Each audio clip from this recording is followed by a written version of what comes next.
Long-awaited PlayStation exclusive is finally here. God of War on PC. Was the waiting worth it? Let's look closely and see what we have here. The fact that God of War still holds up after its release in 2018 speaks volumes about the great work Santa Monica Studio have done with this not really a reboot but not really a sequel game. When it dropped on PlayStation as an exclusive, it rightly received critical and fan acclaim the world over. Fast forward to 2022 and that same experience is now available to PC users in a port that's just as good, if not better, than its PlayStation counterpart. If you for some reason quite young or never had a chance to experience God of War originally on PS2, some information for you now. Set an undefined period of time after the original PlayStation 3 series of the same name, God of War is an epic single-player narrative-driven game, testing the limits of both Kratos and his son Atreus through every part of this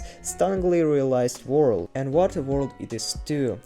Breathtaking visual and lighting effects help immerse you in every part of this stunning landscape, and combined with the refined, evolving gameplay system, make it a worthy arrival to PC this year. Even as early as the opening credits sequence, where the menu screen seamlessly transitions from a static shot of desolate forest to Kratos chopping a tree down in a cutscene, this is a game of sheer beauty. On PlayStation it looked fantastic when it released, and still stands up to this day. On a powerful PC rig, the graphics are pushed even further, with textures that's much more sleek and the frame rate pushed to incredible heights. While this is still the same exact game, even those who have played before should check this out again on PC, if they have the hardware, as the increased graphical fidelity makes it that much more satisfying to play through. The first glimpse at just how impressive God of War is comes moments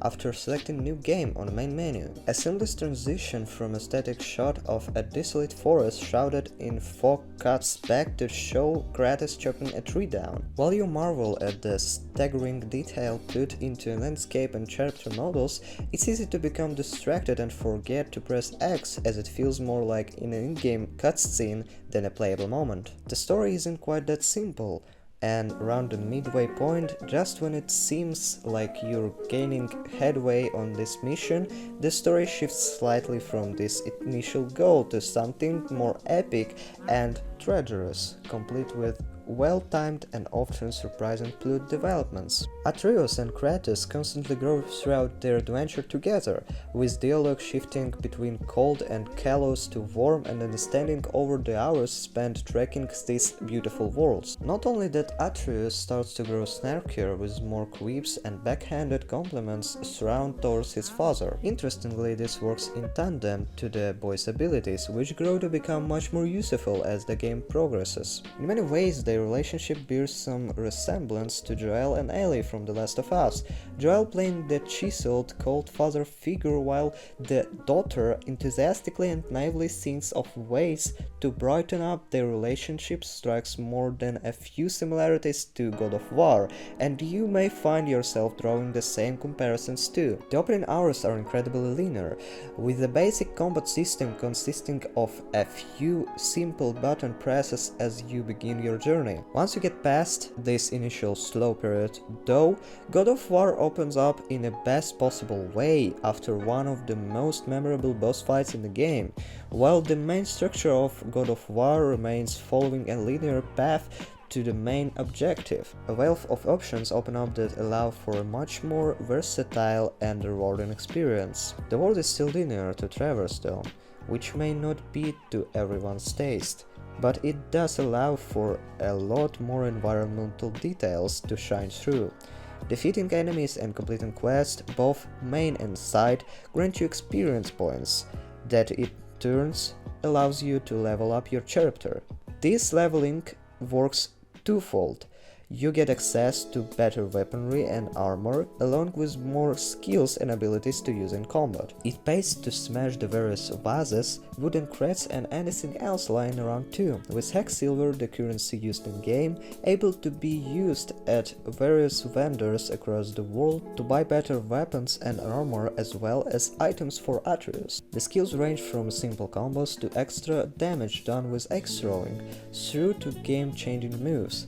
One of my personal favorite involves sprinting and slamming an epic axe blast into the ground, temporarily stunning enemies and knocking them back. Each of these moves can be combined in any order with a special skull-breaking ability available with the press of a button when the on-screen prompts alerts you, usually when the enemy is left with a silver of health. Rage mode is the maximum power equivalent of this, slowing time while you launch a barrage of punches, kicks and axe slashes to enemies. The combat is brutal and genuine skill is needed to prevent cheat deaths, even on the easiest difficulty levels.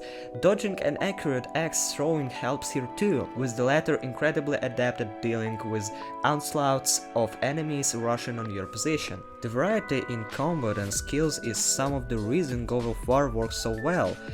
What begins as a seemingly basic and almost button mashing experience evolves slowly into a deeply refined, intelligent combat system with multiple moves and skills to share things up. As a personal recommendation, I would say to use a controller while playing this, as the controls flow that much more smoothly compared to using a keyboard, especially the combat, which can be a bit finicky using a keyboard and mouse. Visually, God of War is absolutely stunning and easily one of the most polished PC experiences out there right now.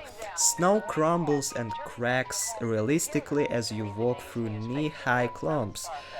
Trees rustle and blow from gusts of wind, and the draw distance is insanely good, especially if you have the hardware to crank this up to its highest level. Likewise, the various worlds feel alien yet familiar enough to feel like real places. Flora and fauna make sense in these lands, and part of the joy with playing this game comes from exploring and experiencing the various different imaginative landscape. Of course, to reveal too much more about the various worlds and what happens in this game would be bordering on spoiler territory.